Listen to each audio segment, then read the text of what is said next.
If you're floundering around for fish recipes, here's one to delight your soul. Fish fillets poached in white wine and served in a magnificent white wine sauce on a bed of épinards à la crème. We're poaching sole next time on The French Chef.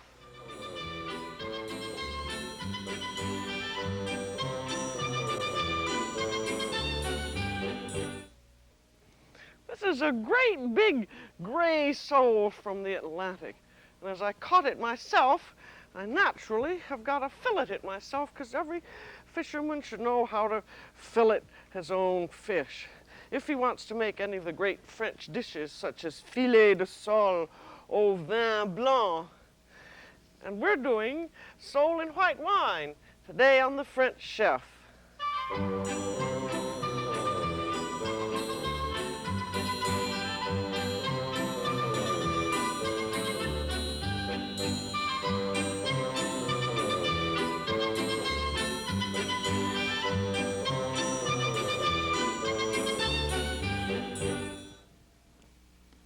The French Chef is made possible by a grant from Hills Brothers Coffee Incorporated and a grant from the Polaroid Corporation.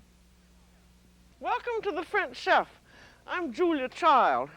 Of course, you really don't have to fillet your own fish, because you naturally can buy fish fillets already done, or you can buy them in a package or order them, or you can buy them fresh or frozen. But I think it's fun to fillet fish, particularly sole, and actually a sole is about the easiest fish to fillet because it's flat and the bone just runs straight through it. Here's your sole as it comes. It's just a big flat fish, and the bone runs all the way through the length of it, and then you have your fillets on each side. And here's one that's been partially filleted. You see there are the bones, and there is the fillet that's still to come off. And then when you've filleted the whole thing, you have what's known as a fish frame. You can see the bones all through it, and this is the kind of thing that you don't want to throw away. We'll talk about this in a few moments.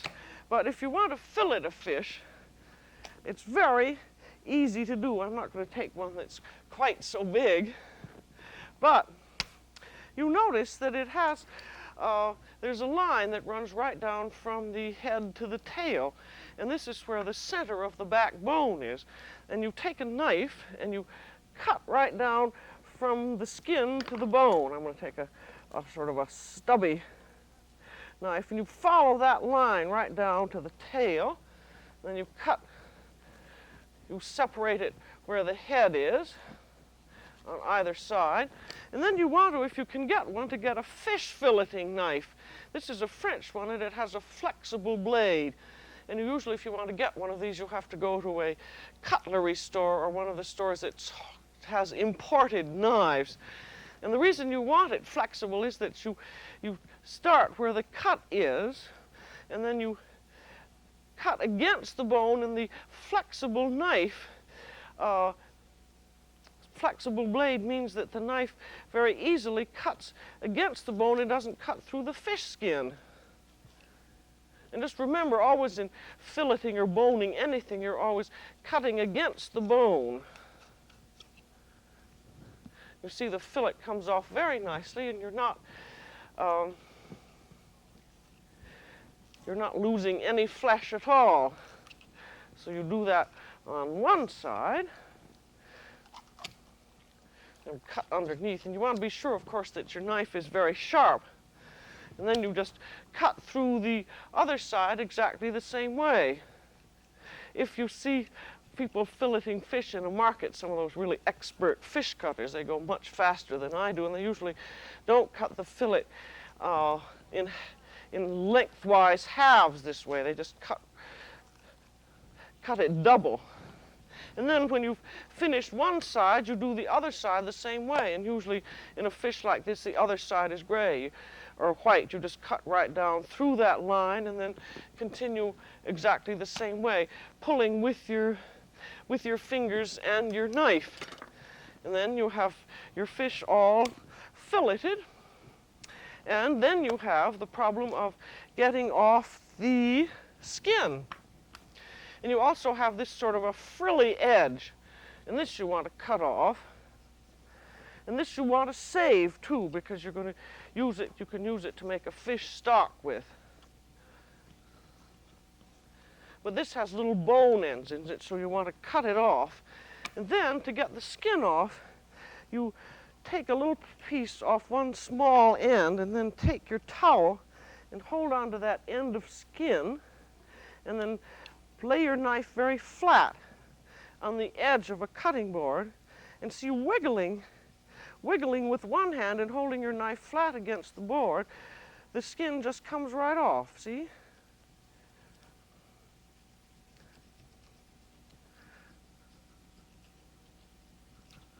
So that's very easy.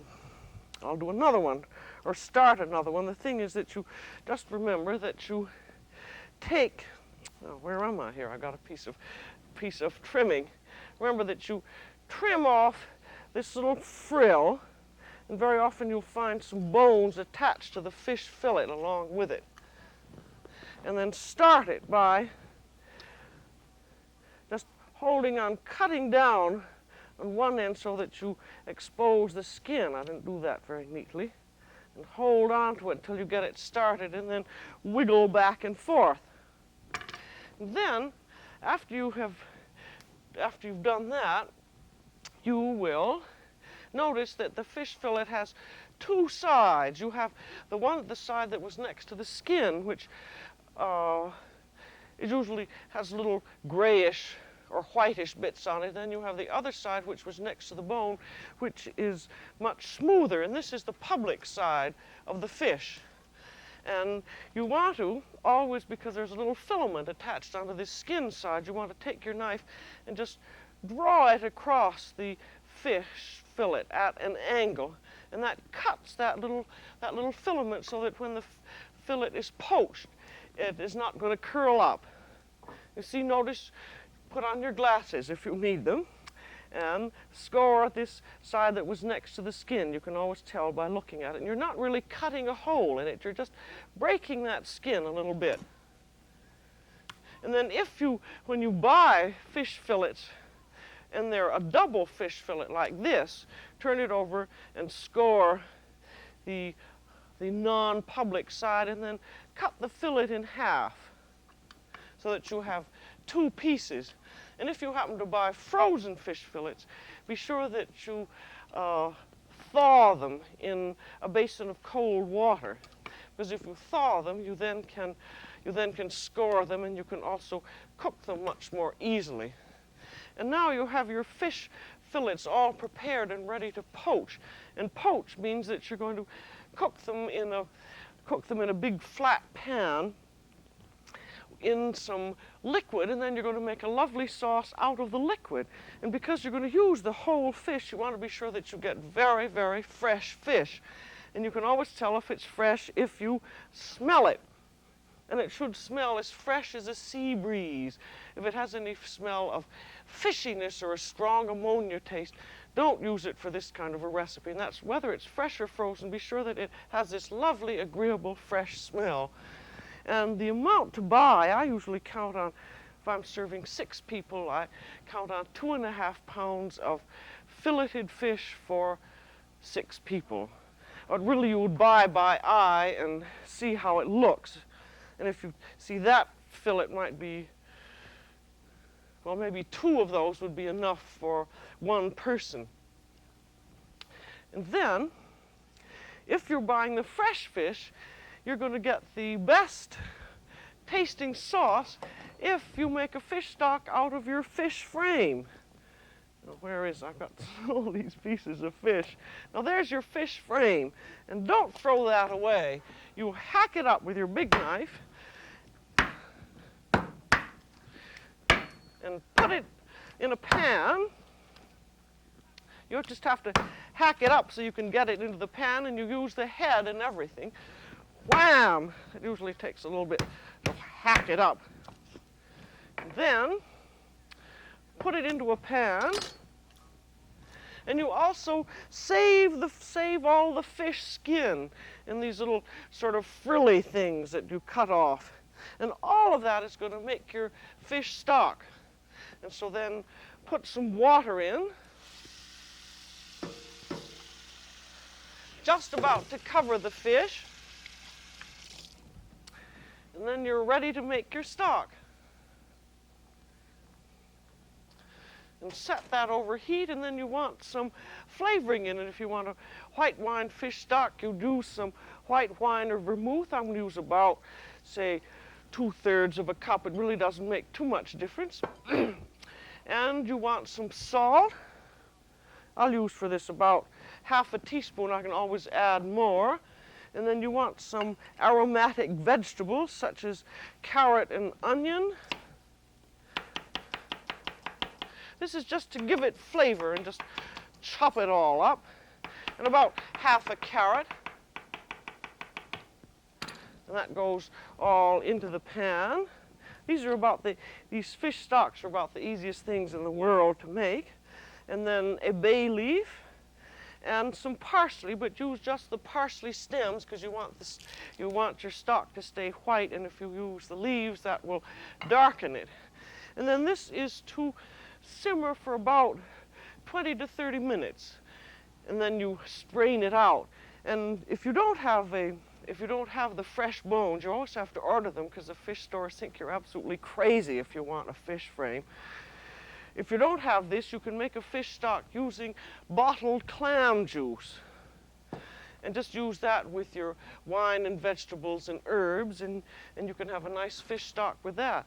And the reason French fish dishes taste so delicious is because they never throw anything away. They use the whole fish, and then you have the most delightful sauce. And so let that cook for 20 or 30 minutes. I'll just set it over here to finish cooking. And then you have your fish fillets all ready, and you're ready to bake them. So you want to have a baking dish, a rather shallow one, and butter it with this is about a 12-inch dish, so I'm using about maybe a teaspoon of butter. And then you want to put in the bottom of it some chopped shallots or scallions. I'm putting in just about a teaspoon in there. And then the fish fillets go on top of that. But you want to season the fish fillets first. And take a big piece of waxed paper. And then you have your fillets all scored and ready. I'm just going to do 3 of them, so just to give you the idea. And you want always to season them first, and this is something don't forget. I'm putting on some salt, just a little sprinkling, and then just a little bit of white pepper, and then turn them on the other side and do the same thing. Because this makes an awful lot of difference if you season the fish first, because otherwise you'll find that it just lacks the salt that it ought to have. This takes a little bit of time, but all these little bits of time that you take are so much of what makes a difference between a really great dish and a sort of semi-great one. And now the fillets can go into the dish. You can lay them flat, or if they're thin ones like this, you can fold them. And if you fold them, remember that side that you scored, the non-public side, that goes inside. So you fold it in half and then lay them in the dish any way that you like. I'm going to lay them crisscross. I've got some that are already seasoned and folded, so I'll just put them all in. And you can overlap them very, very slightly. And on the folding, it depends very much on how thick the fish is. And if you have big, thick fish like that enormous sole that I showed you, the fillets would be so thick that you'd probably cut them in half. Then put another teaspoon of chopped scallions or shallots on top, and then a little bit of butter on. And I've got some wonderfully soft butter, so I can just go plop and it'll all go on. That'll be about a little over a teaspoon of butter. And then you put your liquid in. And we will say that this has cooked for half an hour, and it's full of flavor and lovely. But if you don't have a fish stock, you can do it perfectly well just in white wine. You would use, I always use dry white French vermouth, so I'd say put in about, for this amount of fillets, about half a cup of dry white French vermouth, and then water. But as long as I have fish stock, I will then put the fish stock in. And this should be just enough to cover it, as the French say, à fleur. Or you see it's not quite covered, a little bit sticks out as though there were flowers floating in water. And this you can prepare ahead of time. You can get your fish all scored, and you can lay them in the dish and put the liquid in, and then refrigerate the fish and cook it when you're ready to do so. But you want to, this is going to cook in the oven, and you have to have some kind of a cover on it because you don't want the fish to burn. And you don't want to have a tight-fitting cover, because if it goes into the oven and bubbles up, then the fish fillets will break apart, and you want to keep them in shape and not have them flake. So you cover them with paper, and we have our wax paper here. And to cover that, fold it in half and in half again, and then put a quart of it on the dish, and then with your hands press around, and then you can just tear the paper where you made that little mark. And you don't have to worry about using wax paper. It's perfectly safe to use because it's been investigated by the United States government, and it's safe for cooking. And you do not want to use foil, because you have your problem here. You're using white wine, and if you use aluminum in connection with white wine, you can find that the wine darkens a little bit. So you can use either brown paper or wax paper. And then before you're going to poach it in the oven, you want to heat it. And this is a very important thing for any kind of oven cooking, like a stew or poaching, is that you want to have a kind of a dish that you can get it started on the top of the stove first and before it goes into the oven, and then you can time it exactly. If you put a cold dish in the oven, you don't know how long it's going to take to heat up. So be sure that you get some kind of a dish that you can put on the stove. This one happens to be enameled iron, but if you can get a flame-proof ceramic, and if you have a dish that you're afraid of, you can use one of these metal simmer plaques. You can get these in most hardware stores, and they cost about $1. And then you want to watch and wait until the liquid is just barely bubbling, because poaching means that the water is never really simmering, it's just very slightly moving. And as soon as you see that that's heated up, you then are ready to put it into the oven. And this is going to go into a 350-degree preheated oven, and right down on the bottom rung. And these fillets will be done in about 7 or 8 minutes, so be sure and set your timer, because you do not want to overcook the fish. And when it's done, I'll show you how they look. And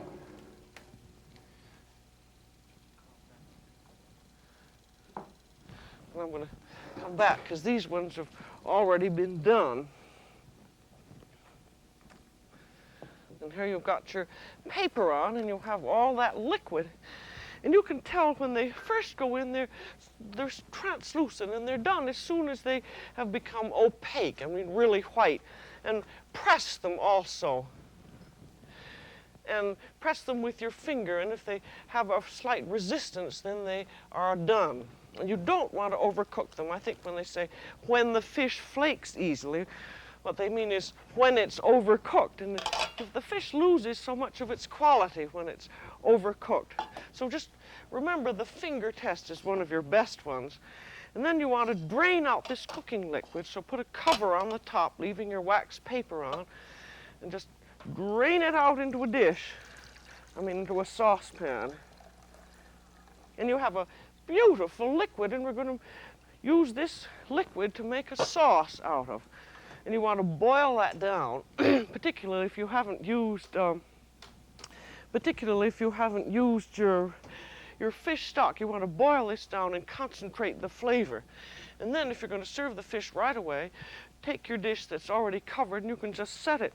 I've got a saucepan of barely simmering water, and that's going to keep the fish warm enough for just a few minutes.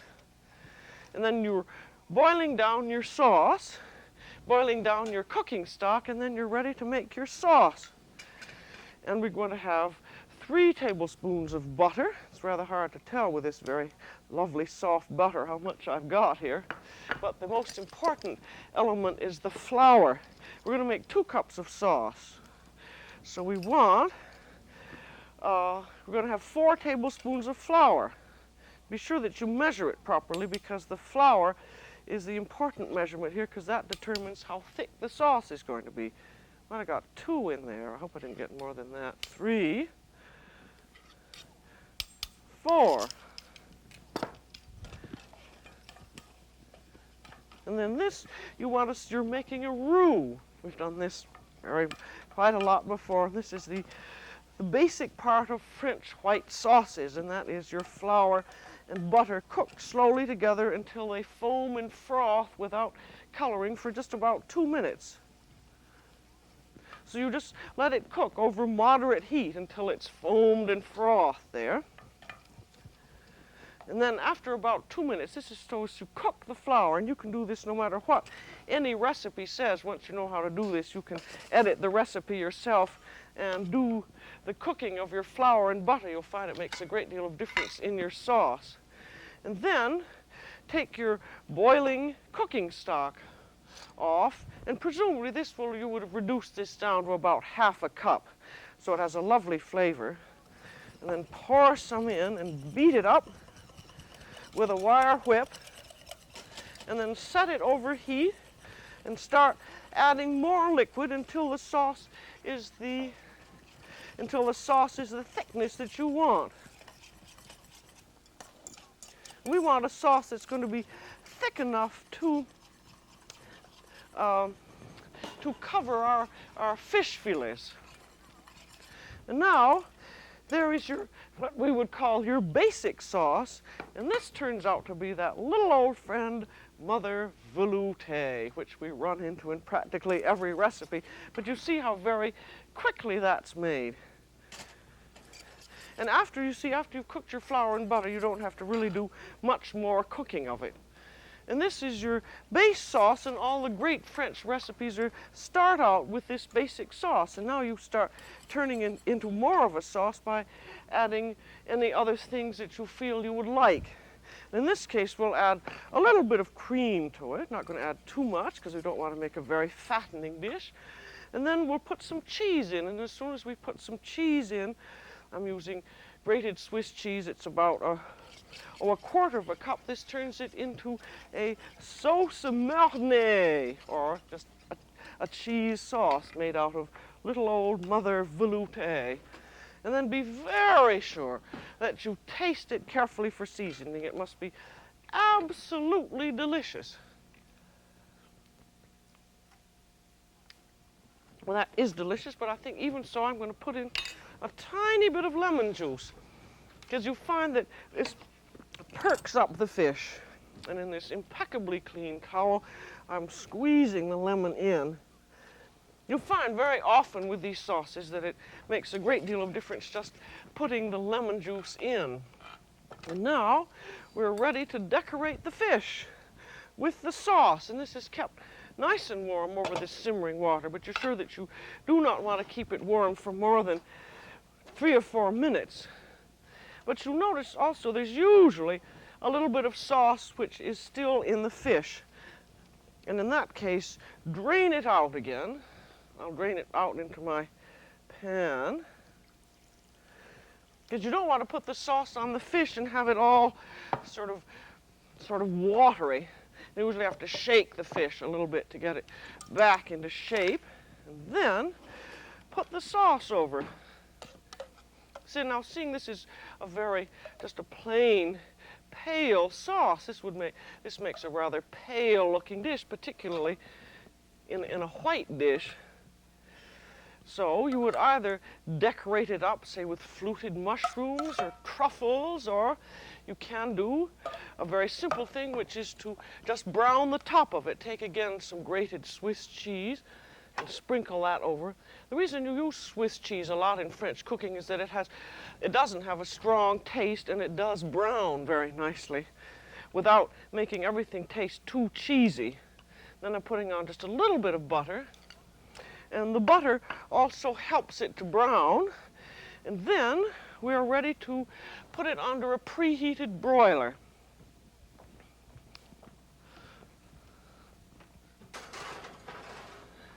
And you want to watch that. It'll probably take just about a minute. Now, if you wanted to do this dish ahead of time, you could put the sauce on and the cheese on and have it and put it in the refrigerator, and then when you wanted to serve it, you'd put it then in the upper third of a preheated 375 oven, and it would, in about 20 minutes, it would be bubbling hot and the top would have browned. But you want to be very careful when you're reheating fish that you don't overcook it, because then you lose its quality. Now this recipe, this in French is called filet de sole poché au vin blanc, which is just means what we did, fish fillets poached in white wine. This is a mother recipe. And all of these, when you go to a restaurant, you'll see these very fancy names. I've got a little French book here, and it has all these things listed. And there are about 15 pages and 20 recipe resumes to a page, and practically every one of them starts out exactly this way, where you take the fish and you poach it in white wine with your shallots. You reduce the cooking liquid, and you make little old Mother velouté. And the difference in these various recipes is that you have lobster claws or truffles or something else in it, and then that makes a very fancy name. Now we'll see how this looks. This needs just a little bit more browning, so I'm just going to leave it there for another half minute. But you just want to watch very carefully and see that you don't over brown it. You can't be too far from the oven. You'll just end up with a lot of burned fish. So out she comes, and we're ready to serve. And really, you should at this point serve it immediately.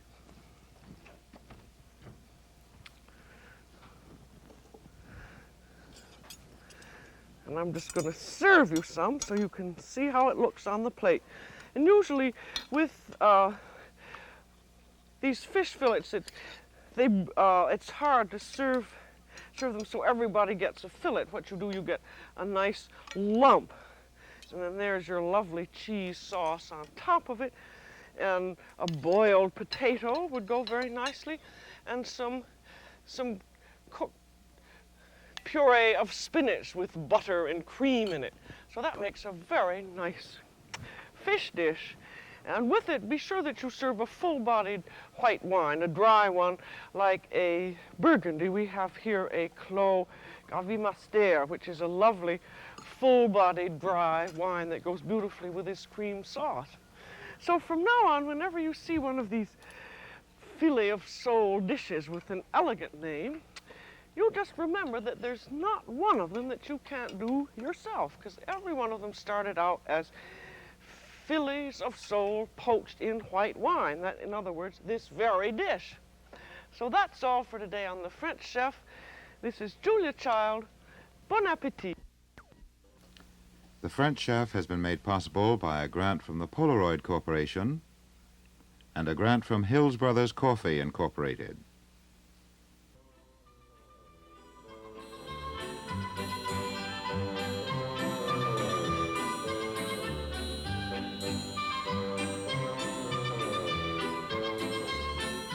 Julia Child is co-author of the book Mastering the Art of French Cooking.